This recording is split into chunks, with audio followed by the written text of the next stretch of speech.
Hi, it's Joy, and today we're going to be watching Midnight Mass, Season 1, Episode 3, Book of Proverbs? Book 3, Proverbs. I know the Bible.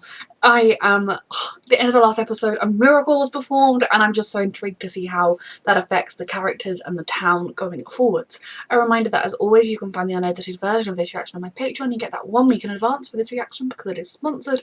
Thank you so much, Albert, for sponsoring this show, and let's go. We have yet to have a Midnight Mass that we've seen, but hello, Creepy McCreepson. About Monsignor John Pruitt. Oof. I knew you were a shady shader. We're finding out what happened. All the different... I love how this show is showing different faiths and treating them all as seriously as the others. I am going to tell them this lie. Why? For their benefit, so that... Is he dead? When it starts, they'll be ready. Was I right? Is he the younger version? Christ. What is to come? Judgment Day? This is so intriguing. Like, that's too good to be true. Yes. Anyone noticed Weird Hat Man's missing? Ooh. And now he's coughing. Is he Monsieur Pruitt because she called him John and she like recognized him or something, and like he made some kind of a deal with the devil, or is he the devil and Monsieur Pruitt made the deal, or do they think they're doing something good but actually it's kind of like that thing of, well, the sinners are going to die but the faithful will be healed? I'm so intrigued because I feel like it's possible he is Monsieur Pruitt but like de-aged, serving a purpose that he believes is God's purpose or something. It's also possible that he is just a crazy man with magical powers. Then it's possible that he's a devil or an angel or something that the real Monsieur Pruitt made a deal with in the Holy Land, and that now this is here, and maybe that's what he brought in the big chest was some sort of gargoyle-y, relic-y, creature-y thing. I'm just intrigued. You are standing, you are walking. That's the most important thing. I'm scared it's going to get taken from her when the true reality of this comes out. Have you ever seen anything like this? No. I mean, it's there are miraculous cases, but no. Before today, no. I haven't seen anything like this. There's always a scientific answer. The more we know about what's happened with her, the more we can help other people suffering. Yeah, exactly, but we only care about ourselves. Praise Jesus. Without a CT scan or spinal tapping, we're in the dark about. Can't like the doctor, like, well, surely someone else would agree to pay for the tests to try and help others. Interrogate a miracle, second guess a gift from God. Yeah, but it's not a gift from God.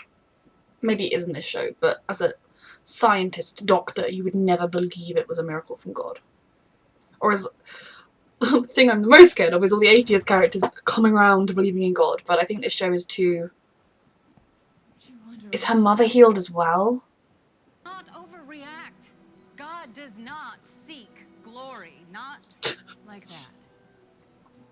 Let's pray. My God, what a stupid answer to, like, if God has the power to heal one person, why couldn't he then use it to heal everybody else? The sort of thing she just said is the sort of lame excuses that people bring up when they're religious to combat questions that non-believers have that don't answer the question. They just act like, oh, faith is all that matters. Okay, yeah, my kid's dying of cancer, but have faith and that's all fine. Give thanks to the God of gods for his steadfast love. How many gods are there? I thought Christians only believed in one. Human interest story on little Lisa's recovery about the priest who healed her. They would turn up regardless. Publicity, I'd turn that down. They're not looking to exploit their daughter or sensationalize anything. I just can't actually imagine that it'll summon that much interest outside of Crockett, and that's okay. It's for the best. I mean, it would. Important thing is Lisa. Any case of somebody with an irreparable spinal injury magically being healed. It's all explainable. That sounds wonderful, frankly. Except one. Oh, I hate him. He's so obnoxious. You had to know. That is true. You had to know that she could. Oh, he's just a dick. You went. Hear her voice inside my head. I'd say you saw her legs moving along to the hymn if I was being a rational person, because you were looking out at the congregation and everyone else was looking in. That's what I would say. God, the congregation's gonna swell with people who, I mean, admittedly, I suppose, in my opinion, I think having some kind of like proof of a miracle would be enough to make me start considering God. I don't think I'd start worshipping him if he did one miracle one time, but if I believed a miracle had occurred, I would at least consider he existed. But there's gonna be a sting in the tail of these miracles. Whether it's just people that are deemed unworthy get sacrificed in order to pay for the health of the worthy. Oh, she can sneak around like a teenager now. I never did that as a teenager, but that seems to be what these teenagers do. Oh, is that them making reparations? I don't know how to... I still don't know how to feel about him and his... Funny, because in a way it's cynical that the church has grown so much, because it's like, how many of these people are like, oh, maybe I'll get something out of this? But then at the same time, is it more just like I said, you know, if you see proof that God exists, you're going to be more likely to believe it. That's why I think, like, faith, just having blind faith in a God that has never done anything for you in his life is a bit stupid, but don't have it. Stay atheist. He's a good man.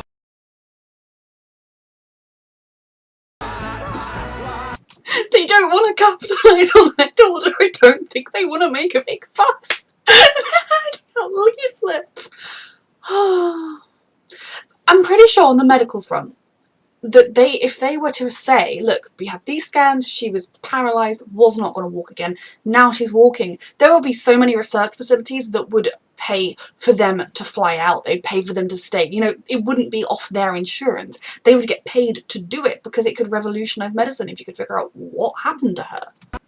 Rebirth, second chances, eternal life. I'm sure these sermons are very important for the story. Can we condense them a wee bit, please? We cannot visualize. We cannot.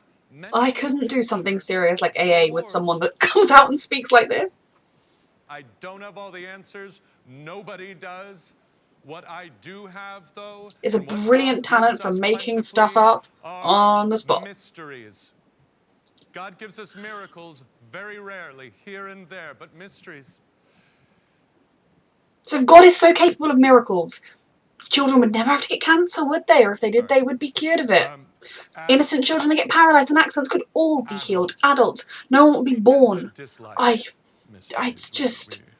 Why, if he's so all-powerful and all-loving, would he be like, oh, I'm a bit bored, they can have a miracle. Oh, I'm going to go play on my phone now. Just makes no sense. I'm fine. I'm fine. Religiousness can trigger me because why would somebody deserve a miracle over somebody else is insulting. Second chances.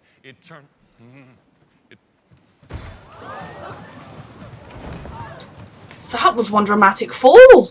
Believers take them prisoner, but as you know, God, he even waffles to God when they're alone. So bright it knocked him to the ground. A horrible sandstorm overtook him. There had been holy shit. Recently horrible storms in the area. You heard this. How did people just see an old man wander off into the desert and be like, yeah, he knows what he's doing. God was watching over him.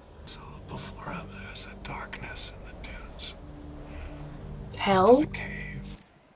Fuck you want from me? You want Is it Lisa? He's lived with the guilt of this, hasn't he? Honesty is important, so we'll start there. I hate you. She has every right to say this to him. I have hated you. You stole from me things I didn't even have yet. You reached through time, Joe Colley. You reached through time and you stole. I feel like at no point did anyone give this girl therapy or someone to talk to. And all that. I came here today. Just gonna forgive him? I forgive you. He carries that guilt through all of him. And he who rules his spirit than he who takes the city. Sweetheart, I'll do this for you, not for God. 1632, Joe, do you know? So She threw herself into religion to get through the pain, didn't she? You, and he says he can. All over the place he says it. Apart from in the Old Testament, when he literally throws a whore as he calls her, into a city to be raped by everybody there because she'd sinned. He didn't forgive her. I mean, she is inspirational. I wish this was coming truly from herself and not from what God thinks through her. I understand But that is a few beyond of you powerful are to upset, him. But let me be given your religious affiliation, you might find the fact that your son is interested in the Bible offensive. Not at I all. suppose. But I would say Stop that putting if words he's in his interested mouth. in Jesus, why not allow him to learn Jesus is in about the freaking religion? Islam So too. not the issue. That's why there's so many versions of the Bible. People got in there. It's what I happened. just think The Bible is literally a group of stories that some rich men went through and were like, we'll take this one, we won't take that one. We'll take this one, we won't take that one. That is how the Bible was formed. So you can believe in it, you can believe in what's in it, you can believe in the message, but people that view it as like the one and only true book, there are no. this is I relevant. am more than comfortable with my son studying a Bible. Thrilled, actually. I've done it myself. But what I The mayor find was like, an oh, for you. is that this is a public school. Sent your child to a public school, and they came home with a copy of the Quran, asking about the Prophet Muhammad. You'd feel it was an issue. If I went He around would. handing out copies of the Quran She to the would, sorry, children with on his. this island, purely in the interest of the pursuit of knowledge. And it makes me sad that you would think that. Okay, cool, the next ferry over is going to bring a boatload of Qurans. We'll even brook, is it Torahs? I'm so sorry, I'm not wildly religiously wise. We'll bring Jewish scripture, maybe there's some Buddhist scripture, some Hindu scripture. We'll get the kids to read all of it and they can see what they think. Is that what you'd like, little bigoted bitch? I'm sorry, I really don't like her. I am not evangelizing. You I am are. simply It's what you people do on this island every day. children in the hopes that they might. Sorry, if I was Quinn, I would say, and I am going to start in my lessons, beginning each lesson reading a inspiring section from a different holy book every day. It's what we do here, isn't it, Beverly? I think that's her name. Be so long as the text wasn't offensive, which, forgive me for saying so, a good deal of that text can be. Jesus Christ. Sheriff, I certainly She's admit that the so Holy bigoted. Bible, the St. Patrick's, and this community, Sheriff. But this is what it's like to come from especially a minority incident, like religion or culture, that you get people like this who go, I am a holy, wonderful, good person and I would never slight you, but... Write letters, so I'm writing letters. Lots of letters. It's hard, but it is an important step. Writing them is hard. Am I beautiful?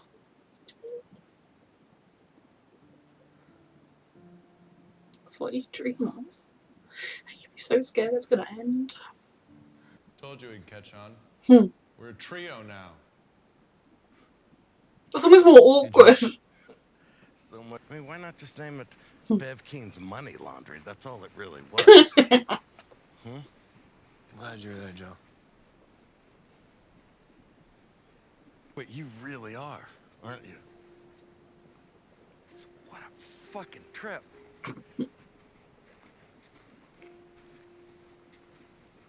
You make honest connections with people when you're honest to them. Only person I ever. Does it ever get any different for people like us? He's I don't think so. got a ways to Nothing go. around us changes. That he was going to heal some people and not others. Mm-hmm. If he chose to spare some and not others. Mm-hmm. If he handed Lisa Scarborough This, a miracle, 100%. but let a child die of a brain tumor across the way on the mainland. Agreed. Times 10. No, that's not how it works, Ali. It's not. I learned like the basics of Islam and That's other not how faiths at God school. works. I'm interested to see kind of... Obviously they don't have miracles No matter how in exciting Islam. the stories are, I don't like the way he kind of needled him about the mum, but... It is hard. Fucking hell, no. Thank you. I have done okay without my emotional support baby Yoda. I thought after the last couple of episodes I'd be cool, but he's just gonna sit with me. nothing. Thing is, like, realistically, in the world you have to be okay with your child deciding to explore a different religion because you have to be okay with your child going free. But when you know it's because he's got a wicked witch of a teacher proselytizing, whatever the fucking word is, at him, being like, Christianity! And there's peer pressure because all your friends are Christian, and you know that people look at you weird because you're not. There's so many different things going into his son wanting to explore it. It's a hard one. You should give him the right to explore it, but it's also, he's young and vulnerable at the moment. Father Paul deserves it. Yes, he does. He didn't do That's why I anything. wanted you to help me plan this. Like, if God gave him a miracle, it gave Lisa a miracle, just because he sensed it, why the hell would you think he did anything? Or is it because he's injured? But why, like, that's another thing where if truly it was God that gave Lisa the miracle, then surely God would have done it, whether it was Father Monsieur Pruitt, whether it was him, whether someone else had been sent. Why would any of them revere him unless he did the miracle? And then you're worshipping him and not God. Given what he's done for your family and your standing in the What has he done for them? It was God, wasn't it? Why are they meeting in his house? And holy shit. What's wrong with them? Oh God. Someone get the doctor? I don't like the man, but I didn't want him to die. Goodness me. I mean, if this was real, someone finding an archaeological site, oh no, no, no, like this would be epic. But there was an evil creature, right? I see it. I don't like it. But it's gonna be right there when he turns the next one, right? Fucking hell. Whoa. It's an angel demon? It's a demon angel. Did the demon angel... Was drained from his body, drained. It's a vampire demon angel. Is it like... Sorry about that, dude. I was a bit hungry. It's been a few millennia. It's a vampire! This is so fascinating. To me, it almost feels as though this is like a supernatural creature or entity of some kind, which a Christian mind rationalizes as, that's an angel. Was that... Has he been putting the blood in the communion wine? Is that it? Is that what's been happening? It's why she could walk, why they could have a good back and stuff. Shit. How did he get back to America, given that his passport would say he was old? Traditionally, angels of the Lord are terrified of light. Even if this frickin' thing turns out to be an angel and God comes down in the finale and is like, bless you believers, I am God, or whatever, I will still be like, how stupid do you have to be to look at that thing that is scared of the light and think it's an angel when you know devils exist, or that Lucifer was a fallen angel, so at the very least it's a fallen angel, and yeah, it's made you young again, but... So, deluded old man that you are. I'm sorry for having offended thee, and I detest all my sins, because I dread the loss of heaven and the pains of hell, but most of all... Only reason you detest them, eh? Because they offend thee, oh my God. Because you won't get to heaven and God isn't happy.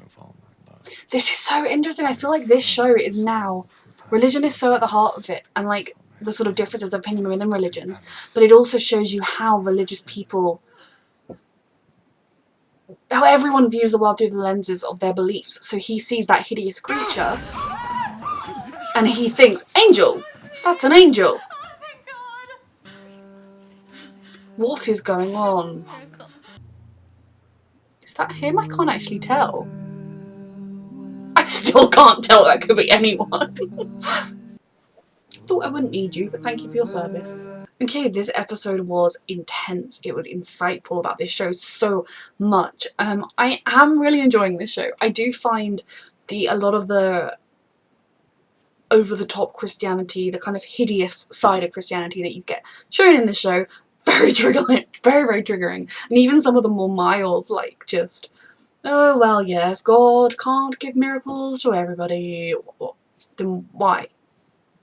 Isn't that the whole reason, actually, that crazy Christians in America didn't like the Harry Potter books? Because the idea that there would be wizards and muggles, God would make us all equal, which is ludicrous when you look at the bodies. God's made everyone equal, hasn't he? Anyway. Why would then God be like, she gets a miracle, she doesn't? It's so stupid. The discussion of religion, the lens on religion, is so interesting in this show, and also quite brave, because I know this was Netflix and not like a network TV show, but so many times you watch an American TV show and it's an American TV show about something that, I don't know, a doctor show or a show about vampires or a show, but there is religion is not an aspect of it, and the main characters are like, my pastor said, well, at my church on Friday, and it's like, just stop it, make them ambiguously religious, let every person, whatever their religious beliefs, think that each character shares them, does not matter. But in America it is like a golden country. So for that this show is criticising bits of Christianity and showing all the different sides. You know, no one is perfect. Like, to be honest, in a way, the sheriff turning around and being like, no, you can't go to the church, isn't the best response. And even I didn't like the way he used the mother, like he kind of went like, should I tell you about your mother? Should I tell you? I didn't like that. It's one thing to say, well, think about your mother and what she went through.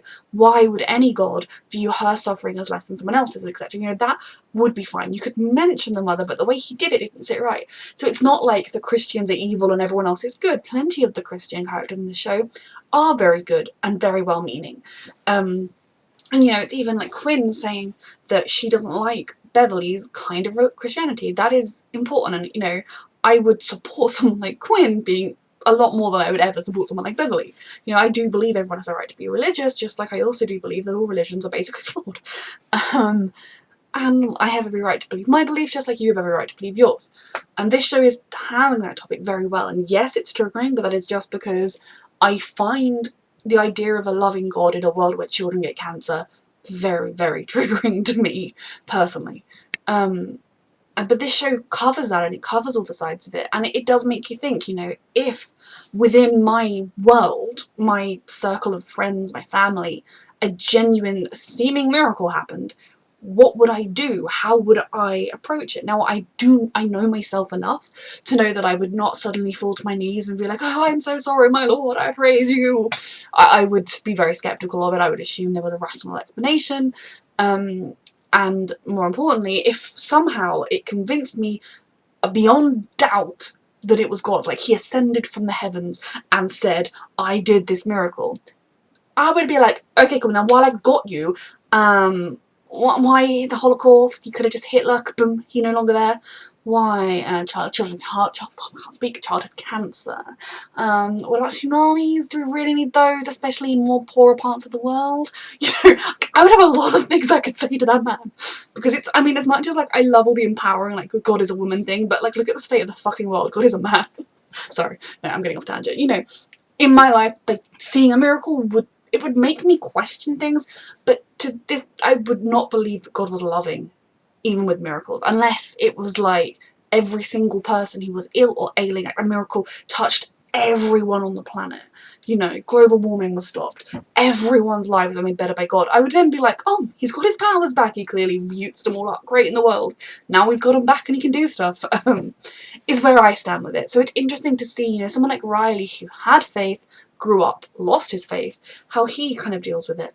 And I found it really interesting to hear the kind of Muslim viewpoint on miracles. Like I said, when we learned about Islam at school, we kind of learned like, it was a long time ago, and RE was not my favourite subject, although I got like the RS prize like 3 years in a row at secondary school because I was really good at it, but like I'm the most atheist person ever. It's a running joke. Anyway, I don't remember it very clearly, but we kind of just covered like the main points and the main holidays and the main festivities, and we did all the religions, including Christianity, the same way. By all the religions, actually, I kind of mean Islam and Christianity, and we briefly touched on Judaism and some of the others, but it was mainly those two.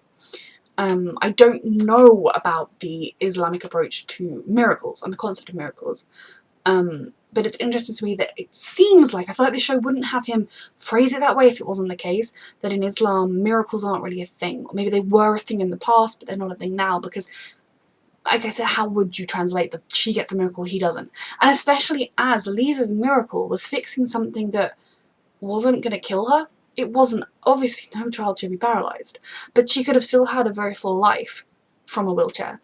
Then, you know, there's someone across who's dying of a brain tumour, but the girl, the paralysed girl, deserves the miracle over them. You know, it's all, I mean, I don't think you should ever rationalise who needs help more, but, you know, looking at it through that way, just how could you, I do think in order to keep faith, you do have to just put blinders onto certain things and just jump over certain hurdles and just do it in the name of faith. Which, to be honest, I genuinely think people that believe when we all die we get to go to heaven and be with our loved ones are probably happier than me. Maybe they're not on antidepressants, so you know. But maybe I'm the loser here.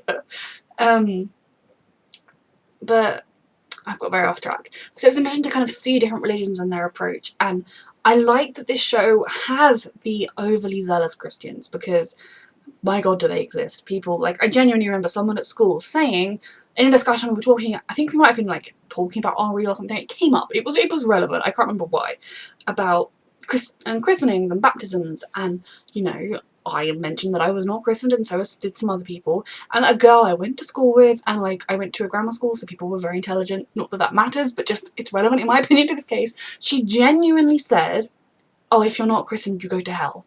Genuinely. Now, I suppose the idea is that, like, I could have been confirmed when I was however old you get dunked again. Like, I could have now got myself christened, but what would have happened if I'd been hit by a car at age 7? Before I got to that point, before I was old enough to say, I want to be christened. Well, I'd just be in hell according to her. Really threw me as like, oh, this loving God, I could live the purest life ever, but because I haven't had some water touched on my head by a priest, I'm going to hell. So, you know, I'll see you there. Yeah, it just, all the different religions they face, but then you have people like Quinn, who she attends the church religiously, and I don't know her, so we don't know the depth. I feel like there's more to her story that we do need to learn about her ex-husband and what she, kind of how her life was. And maybe she lost her faith and has now got it back, maybe she never lost it, I don't know. But she has that faith where she got what the sheriff was saying, she got where he was coming from, and she could not stand Beverly, because Beverly is the kind of hypocrite, you know, she'll murder a dog one day and the next day be like, I'm just a saintly woman. And every word she used to the sheriff was so manipulative, or just, you know, it's that kind of, oh, well, I wouldn't run you out of town. You fucking would. I am so sorry, but genuinely, I'm so petty. If I was in that room, I don't care if it would bankrupted me, every child would be getting a Quran and a Torah and every holy book I could get my hands on. They'd be getting different versions of the Bible. We'd be going, well, I would not eat or live. I'd die or starvation, and I'd sell my house. Not that I have a house, I'd sell my car, and I would give those kids Qurans to start with, and then every other holy book. And then when Beverly said anything, I'd be like, you said you wouldn't mind. It's just so cynical. And again, I think that's part of the problem with people like her is there is nothing wrong with children learning about other religions. Of course not. There is nothing wrong. We live in a world which has religions, therefore we should all be at least a little bit knowledgeable about them. You know, the fact that people in that room genuinely didn't know that Jesus features in the Quran. I do believe he's like a talking newborn that preaches things new, but anyway, you know, how little do you know about the world that you don't even know that basic fact of other religions, and especially a religion that they look down on so much and demonize so much in their heads. It's just so interesting the way this show is dealing it. I am pleased with how they're portraying it, and my biggest fear is that at some point the atheist characters are all going to fall to their knees and praise Jesus, because, like, I could kind of get it to an extent with, like, there being miracles and whatnot, but also I think some of them with their life experiences, like, I don't know what the doctor's life experience is, but someone like Riley with his life experience would think, okay, if God's doing miracles now, why didn't my car swerve? Why didn't I get a flat tyre just before I rounded the bend where she was on? You know, there are so many things that could have happened that could have saved that girl's life. You know, why didn't a cop see me speeding and arrest me for drink driving, so I paid my penance for it? My free will was not, you know, I got the consequences of it, but that girl got to live. I don't think he is someone that would blindly begin to believe. And I hope the show doesn't do that to him. I know he used to have faith, but he was very eloquent in how he phrased his atheism in the last episode, so I hope he sticks with that. This is a very long tangent. I know I talk about my own religious beliefs a lot, but I feel like this show kind of encourages you to. And yeah, it just, it raises so many interesting points. And kind of the point I was trying to make there, I think, was Beverly's basic argument of, what should children not learn about the Bible? Yeah, fine, of course they should. It's a predominant religion in our society, in the West. But why are you not also reading from the Quran and the other ones? You know, there is that level of cynicism that she knows she wouldn't back up her words. I cannot stand her character. I don't like the priest either, largely because I think he's stupid. He's not quite as shady as I thought, because he doesn't have the priest locked up in the thing. He just found a demon in a cave and was like, obviously an angel. Let's bring it home. Where in the Bible does it say angels feast on your neck and then feed you their blood? I mean, to me, that's a vampire demon. And if that's an angel, then the Bible is very wrong and should be rewritten. It seems to me as though the most, probably what they're going to go with in the show, and what I hope they go with in the show, is that it's an unknowable supernatural creature. So if you're Christian, you can say it's X, and if you're Muslim, you can say it's that, and if you're an atheist, you can be like, that's a previously unidentified species, you know, like you can kind of view it through your own lens of your own beliefs, which is very much what the show is doing. If the show turns around and is, I know it was an angel, I will be quite disappointed, because like there's nuance to that. It could be something that had helped start the myths that created the lore of angels in religions. That would be fine with me. But now I'm just so interested. And finding out what happened to Monsieur Pruitt is so interesting. That he was very, very ill, very, very ailing, which they all knew and they all acted like they didn't, which helped no one. And no one noticed him wander off into the desert. How lax was this tall body? You have a man who is continually wandering off and you don't notice when he does it in the desert. I do also want to know how the hell he got back to the US. You'd be like, I know my passport does say I'm 80 and have grey hair and age spots and everything, but I just moisturised really well this morning and I dyed my hair. Like, how the hell did he get back into the US through immigration? I'm so confused. Did he have some kind of specialist, like, I have a priest collar on, let me in, and America was like, praise God, you may come in? I just don't know. It explains what was in the chest and everything. You know, we got a lot of answers this episode, and obviously there are still more questions. I'm guessing he put the blood in the communion wine, and maybe the wine is the blood, though surely they'd notice it tasted differently, which is really interesting to me, because that would explain why, you know, his parents are getting healed from their injuries and more people will get cured by it. It's really interesting. It's also quite selfish in a way to imagine you find underground an angel, an actual angel, and you're a Catholic. Do you take it to the Pope? No. No. Your religion doesn't need it, your island of friends does. That's actually really selfish. Even if maybe he thinks, I'll do it here first and then we'll pop off to the Pope. Surely, you know, you should tell other people, but so yeah, I'm really interested about where this is going and what's going to come of it. I enjoyed the AA meeting scenes a lot. I think it is very healthy for Riley, and when like something like AA is done right, it is so helpful and beneficial to those that are attending it, and Riley is taking it seriously, and I do respect that. I am still struggling with my beliefs on what I would do, or would I forgive him, because it's just so hard, isn't it? Because you cannot get away from the fact that he killed a girl by being an idiot. There was, you know, it was just him being a selfish prick, and a young woman is dead because of it, and her life is gone. But also, rationally, you know that he did not mean to do it. He regrets it. He lives with it every night. He feels it in every fibre of his being, and I don't, like, it's so interesting, like, where do you come down on it? And I constantly am changing my mind. You know, Riley is such a likeable character. He seems like a good guy. He wants what's best for people. He thinks about things. He's intelligent. But he killed a girl. And it's weird. I think if he's truly repentant, if he's doing the work, and if he stays away from alcohol and makes a really goes to try to make a difference to other people, to help people, etc. And I don't mean like he has to like devote his life to being a helpful, like he doesn't have to volunteer every day at a shelter or anything like that. But if he just tries to do good and have a positive impact going forwards, to, you know, live for both of them to an extent, I think you could come to forgive him. I don't necessarily think her family and friends could ever come to forgive him, and I also think that's totally okay, because I don't know. It's a bit like Lisa. Now, I am proud that was brave, the speech she gave. The bit where she said about how she hated him and she hoped he was miserable and suffering, and then the bit where she forgave him and said, you know, that anger was hurting me. I think when you forgive somebody for yourself because it's helping you heal, it is important. But the fact that she said the anger still lives inside of her and all of that, I don't know that her forgiveness was all the way down true. Especially as, like, if she hadn't miraculously been healed, I think she would not have forgiven him. So it's a bit like, oh yeah, you completely undid your mistake. Your mistake never happened. Like, the consequences aren't still there. I forgive you now. I don't know how real her forgiveness was. I also don't like it when people put things in the phrase of, I'm forgiving you because God wants me to. Because it's like, well, no, just do it for yourself, and then God should be happy. Like, God should be observing. We have free will, right? Anyway. But that scene was really powerful, and the effect it had on Joe, is that his name?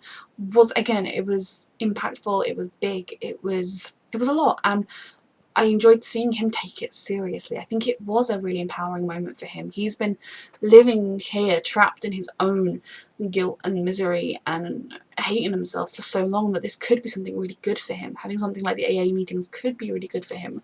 But I also do feel like everyone on this island is going to be murdered by an angel demon vampire, so none of it matters.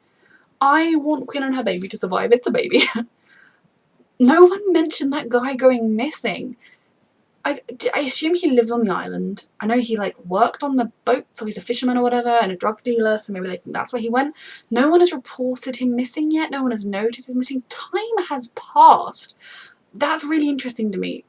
Is he walking around like a zombie and the angel's embodying him or something? Like, it's weird. Another thing that is very strange is the end. Like, why is Monsieur Purette sick? Why did he collapse? Why was he dead and then he came back? Was that the angel showing how far he can go? Was that because he hasn't been having the angel blood? Or was that because he didn't drink the angel blood because he put it in the communion wine instead of taking his own bit of angel blood? And does he have to keep taking it to stay alive? Would that mean that Lisa would have to keep taking it to stay in her out of the chair, etc.? Oh, it could be that. But yeah, that was intense. And yeah, something that is so funny to me is this idea of God is good and God is great, and no one person on earth should be worshipped as an idol because God is the one you worship. But the priest that happened to be near the girl he gave a miracle to, he did it. He gave her the miracle. Because then you're just worshipping him and not God.